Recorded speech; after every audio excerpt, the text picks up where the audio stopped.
Hi friends, ஒரே ஒரு ஆள் எலெக்ஷன் அரசியலில் வந்தனால என்னெல்லாம் மாற்றம் நடந்திருக்குன்னு பார்க்குறீங்களா? பாருங்க. என் பொண்ணுங்க இது வரைக்கும் அவங்க வாழ்க்கையில் நியூஸ் பார்த்ததே கிடையாது. நியூஸ் சேனல் எப்படி இருக்குன்னு கூட தெரியாது. ஆனால் காலையிலேயே நியூஸ் பார்த்துட்டு இருக்காங்க. என் சின்ன பொண்ணும் என் பெரிய பொண்ணும். முன்னாடி நியூஸ் சேனல் பார்த்துருக்கியா? எப்படி இருக்குன்னு தெரியாது, பார்த்ததே இல்லை. இன்னைக்கு எதுக்காக பார்க்குற? விஜய் மாமா ஜெயிக்குவாங்கன்னு பார்க்குறேன். ஜெயிப்பாங்களா? ஜெயிப்பாங்க. விஜய் தான். விஜய் என்னோட ஃபேன் மட்டும் இல்லை, என் 2 பொண்ணுங்களோடையும் ஃபேன் தான்.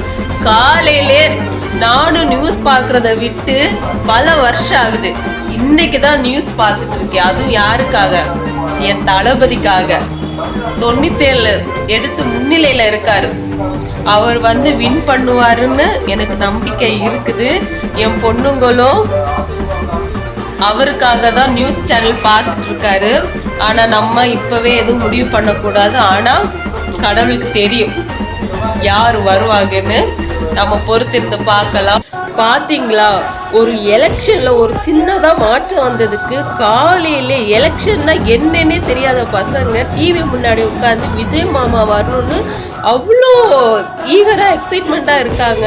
இதுவே ஒரு பெரிய ஹோப்பாக இருக்கு. என்னங்க, தமிழ்நாட்டில் நம்ம விசில் சத்தம் தான் வரப்போகுது. அதுக்கு ஒரு காலையில் ரிசல்ட்டை பார்த்த உடனே எங்களுக்கு என்னோட 10th 12th எக்ஸாம் ரிசல்ட்டுக்கு கூட நான் இவ்வளோ எக்ஸைட்மெண்ட் ஆகலை. ஆனால் இந்த வாட்டி எலெக்ஷனுக்கு காலையில் நேற்றுலேருந்து மனசு ஒரு பாரமாக இருந்துச்சு. ஏன்னா அந்த மாதிரி மீமியஸுங்கெல்லாம் சோசியல் மீடியாவில் வந்துட்டு இருந்துச்சு. எனக்கு தெரிஞ்சவங்களே என்ன கலாய்ச்சிட்டு இருந்தாங்க. ஆனால் அதுக்கான ரிசல்ட்டு, அதுக்கான பதிலடி இன்னைக்கு உங்களுக்கு தெரிஞ்சிடுச்சு ஆல்மோஸ்ட். அதனால நம்மளோட டிவிக்கே வின் பண்றது உறுதி.